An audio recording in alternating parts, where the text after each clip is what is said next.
নমস্কার বন্ধুরা, প্রথমেই জানাই সবাইকে অনেক ভালোবাসা। আজকে নিয়ে এসেছি মটন কারি রেসিপি। এই রেসিপিটা গরম ভাতের সাথে খেতে দারুণ লাগে। তো চলো একদম ঘরোয়াভাবে সিম্পল আজ আমি বানিয়ে দেখাবো মটন কারি রেসিপি।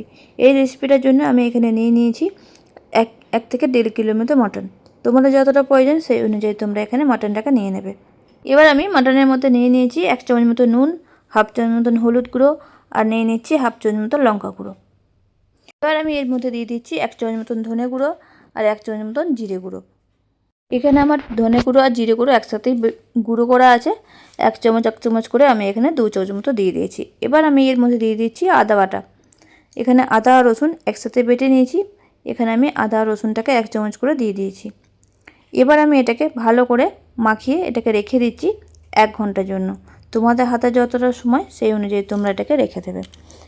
এবার আমি এখানে কড়াই বসিয়ে দিয়েছি। কড়াই প্রথমে আমি তেল দিয়ে দিচ্ছি। তেলটা গরম হয়ে গেলে এখানে আমি আলুগুলোকে ভেজে নিচ্ছি। এখানে আমি আলু দিয়েছি, তোমরা যদি আলুটা না দিতে চাও তো নাই দিতে পারো, কিন্তু গরম ভাতের সাথে এই মটন কারির এই রেসিপির সাথে আলু হলে বেশ ভালো লাগে। তাই এখানে আমি দিয়ে দিয়েছি আলুর মধ্যে এখানে আমি দিয়ে দিচ্ছি হলুদ আর নুন আর হলুদ দিয়ে আলুগুলোকে ভেজে নিচ্ছি। আলুগুলোকে এখানে ভেজে তুলে নিচ্ছি। আলুগুলোকে ভেজে তুলে নিয়ে ওই তেলের মধ্যে আমি এখানে দিয়ে দেবো এখানে গোটা গরম মশলা, জিরে ফোড়ন। আমি আলুর বদলে এখানে তোমরা পেঁপে দিয়ে করতে পারো। পেঁপে দিলে মাংসটা আরও খেতে বেশি ভালো লাগে। তো এবার আমি এর মধ্যে শুকনো লঙ্কা, তেজপাতা, গোটা গরম মশলা, জিরে আমি এখানে ফোড়ন দিয়ে দিয়েছি। এবার তেলটাকে প্রথমে ভালো করে গরম করে নিয়েছি, তারপর আমি এখানে দিয়ে দিয়েছি। এবার আমি এর মধ্যে দিয়ে দিচ্ছি পেঁয়াজটা এখানে আমি বড় সাইজের, এখানে একটা বড় সাইজের একটা ছোট সাইজের দুটো পেঁয়াজ আমি এখানে দিয়ে দিয়েছি। এবার আমি পেঁয়াজটাকে যাতে তাড়াতাড়ি ভাজা হয়ে যায় তার জন্য এখানে আমি দিয়ে দিলাম নুন। এখানে আমি 1 চামচ মতো নুন দিয়ে পেঁয়াজগুলোকে প্রথমে ভালো করে লাল লাল করে ভেজে নেব। পেঁয়াজটা ভাজার সময় বেশি নাড়াচাড়া করার দরকার নেই, এটাকে হতে দিতে হবে 2 থেকে 3 মিনিটের মতো। কেননা পেঁয়াজের মধ্যে যেহেতু জল ছাড়বে নুন দিয়েছি, তাই এটাকে নাড়াচাড়া করার দরকার নেই। এটাকে 2 থেকে 3 মিনিট মতো টাইম দিলেই পেঁয়াজটা লাল লাল করে ভাজা হয়ে যাবে। পেঁয়াজের মধ্যে এবার আমি দিয়ে দিয়েছি হাফ চামচ মতো হলুদ, লঙ্কা গুঁড়ো আর আমি এর মধ্যে দিয়ে দিলাম এখানে বড় চামচের 1 চামচ মতো রসুন বাটাটা দেওয়া হয়ে গেছে। এবার আমি এটাকে ভালো করে ভেজে নিচ্ছি 1 মিনিট মতো। 1 মিনিট মতো ভেজে নেওয়ার পর এখানে আমি পেঁয়াজের সাথে রসুনটাকেও ভালোভাবে এখানে 1 মিনিট মতো ভেজে নিচ্ছি। প্রথমে কিন্তু পেঁয়াজটাকে ভালো করে ভেজে নেওয়ার পর তারপর রসুনটাকে দেবে। রসুনটাকে দিয়ে পেঁয়াজের সাথে ভালো করে 2 থেকে 3 মিনিট মতো ভালো করে ভেজে নেবে।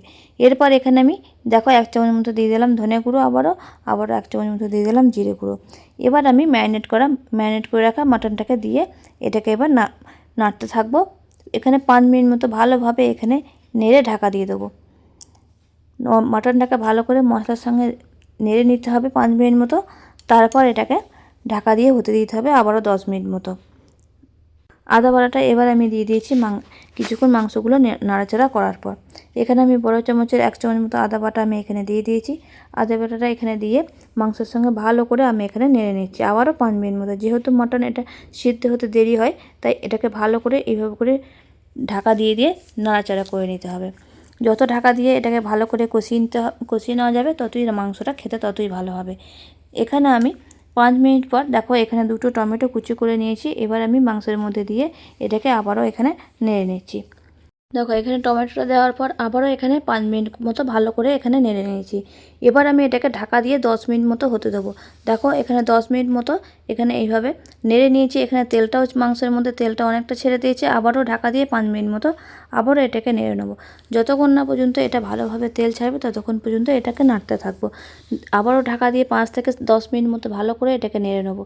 দেখো এখানে তেল ছেড়ে দিয়েছে, মাংসটা কত সুন্দর এখানে কষানো হয়ে গেছে। এবার আমি এর মধ্যে দিয়ে দিচ্ছি গরম জলটাকে দিয়ে এটাকে আমি হতে দেবো এখানে 10 থেকে 15 মিনিট মতো। যদি মাংসগুলো সেদ্ধ না হয় আবারও আমি এখানে 5 থেকে 10 মিনিট মতো ভালো করে টাইম নিয়ে মাংসটাকে ভালো করে সিদ্ধ করে নিতে হবে। এবার আমি এর মধ্যে দিয়ে দিচ্ছি সেদ্ধ করে রাখা ভেজে রাখা আলুগুলোকে দিয়ে এখানে জল দিয়ে এটাকে হতে দিচ্ছি 15 থেকে 20 মিনিট পর্যন্ত। যখন 15 থেকে 20 মিনিট মতো হয়ে যাবে তখন আমি এটাকে বন্ধ করে রেখে দেবো। দেখো এটাকে 15 থেকে 20 মিনিট মতো হয়ে গেছে। এখানে মাংসটা সিদ্ধও হয়ে গেছে ভালোভাবে। এবার আমি এটাকে ঢাকা দিয়ে রেখে দিয়েছিলাম ওপর থেকে ধনেপাতা কুচি ছড়িয়ে।